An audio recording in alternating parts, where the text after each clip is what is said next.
Hello， 大家好。在空调器里面，电路结构它是整个空调的控制中心。这个控制中心是不一样的，根据机种不同。比如说这个，它是一款这个定频空调器的室内机电路板。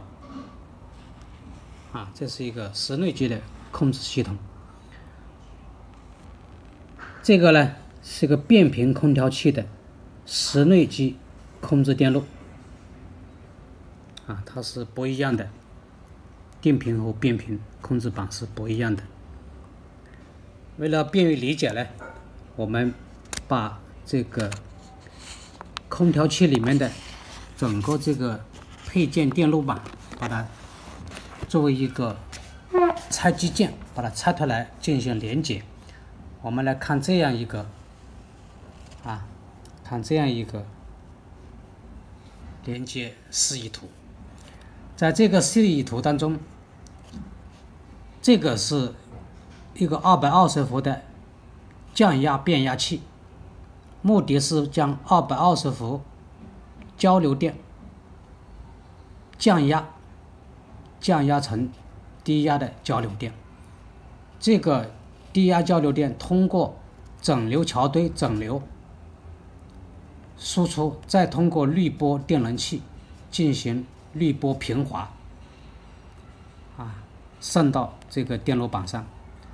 在电路板上呢，就形成一个正12伏和正5伏的两组电压，主要为这个控制电路板进行供电。再看这个，这是一个遥控接收电路，它主要是接收遥控器发射的控制信号，并将信号传送给控制电路板的微处理系统，就是 CPU 控制系统。同时这里有个传感器，这个传感器它通过这个室内的管道温度传感器，将相应的温度信息传送给微处理器。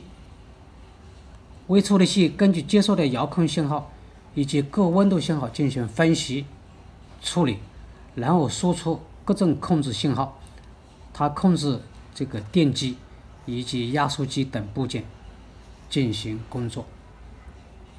这就是整个电路结构它的工作流程。好，这个视频我们就分享到这里，感谢大家的观看，我们下期再见。